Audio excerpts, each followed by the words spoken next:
Bi ye jumadon ye Novembre kalo tile 7 san 2025 Bamako ni TV jabaranin filɛbagaw a ye aw bisimila an ka kunnafoni sentennimanw kɛnɛ kan. Kunnafoni daminɛna Mali minisiri ɲɛma ni o ye Général de division Abdoulaye Maiga ye. Ale ni Mali sirabakan bolilaw ka lafasalikɛ jɛkuluba u ye sigi kɛ ka bɛn ni alamisa ye. Sigi in yɛrɛ k'a bɛ ka kɛ waati min na ni gɛlɛya caman bɛ nin kulu ninnu ma caman kan. Ni o ye chauffeur ye ka sababuya kɛ u bɛ lakanabaliya min sɔrɔ siraw fɛ fo ka taga se taji donni na ka don jamana kɔnɔna na. Gɛlɛya minnu bɛ o la. O waati kelen de la nin sigi in fana bɛ ka kɛ yaasa fɛɛrɛw ka se ka ɲini o la.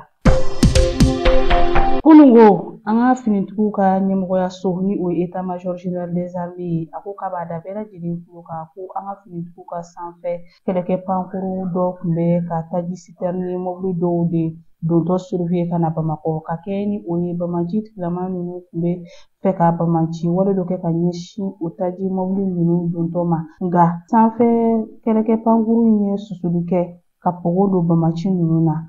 Kajana ani Buguni ni ɲɔgɔn cɛ Novembre kalo tile 6 san 2025. Kunungo alamisa n'o bɛnna Novembre kalo tile 6 ma san 2025 fɛn bɛ tali kɛ an ka maa lakodɔnnen ba dɔ la ni o ye célèbre influenceur Balinu Montana ye. Ale kɔni ye a ka kanabila sɔrɔ ka segin ka taa a ka denbayaw la. Kunungo ko ni laseli ninnu dira kunnafoni di sira dɔ de fɛ.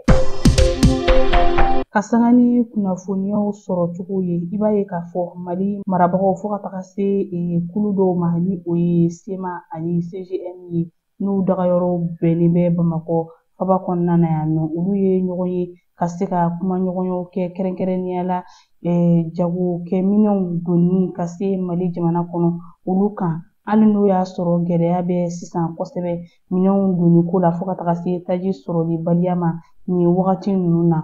Nin kulu fila in bɛ masurunya mɔgɔw ka fɔ la ni o ye SEMA ani CGM ye ko u ka baaraw olu na to sen na wa k'u bɛ dɛmɛ sinsin ka ɲɛsin jamana ma ka sanga ni minɛnw donni ko ye ka don n'a ye Mali jamana kɔnɔna na. Ka kɛ ni tajiko gɛlɛya min bɛ an ka jamana kɔnɔna na Kulukoro marabolo ɲɛma ni o ye gouverneur colonel Aji Lamini Kapori Sanogo ye. Ale kɔni ye jɛkulu dɔw fara ɲɔgɔn kan minnu ka baaraw ɲɛsinnen don kasaramakow kunbɛnni ma ni o ye comité régional de gestion des risques et catastrophes ye. Ale ye welewelemada kɛ ka ɲɛsin station tigiw ma minnu bɛ taji sɔrɔ sanga ni waati olu fana ka se ka dɔ bɔ u ka tajiw la ka di maa wɛrɛw ma minnu bɛ tajiko gɛlɛya yaasa taji o ka se ka Kulukoro mara bɛɛ labɔ cogoya min na. An ka minisiri min bɛ yen nɔ n'a ɲɛsinnen don Mali ani jamana wɛrɛ cɛw koɲɛw ɲɛnabɔli la ni o ye son excellence Abdoulaye Diop ye. Ale kɔni ye Iran jamana ka ciden kɛrɛnkɛrɛnnen dɔ bisimila ni ale yɛrɛ tɔgɔ ye Mahamudu Kani ye. Kunungo alamisa n'o bɛnna Novembre kalo tile 6 ma san 2025 ni ale yɛrɛ tun nana a ka lettre de créance de yira ko minisiri Diop ale ni Iran jamana ka ciden kɛrɛnkɛrɛnnen olu ka kumaɲɔgɔnyaw bolila fɛn min kan o de ye jamana fila in ka jɛɲɔgɔnya baaraw ye kɛrɛnkɛrɛnnenya la sɔrɔko ani feere nasiraw fɛ ani u bɛ se ka Bamaci walew kɛlɛ cogoya min na ka jɛɲɔgɔnya tɔ sinsin u ka dɔntaw an'u ka kawalew la dɔnni siraw fɛ. Ne bɛ dan sigi bi an ka kunnafoni sentennimanw na an bɛ ce aw ka ɲumadali ani aw ka kulomajɔw la aw k'an bɛn don n'a nataw la.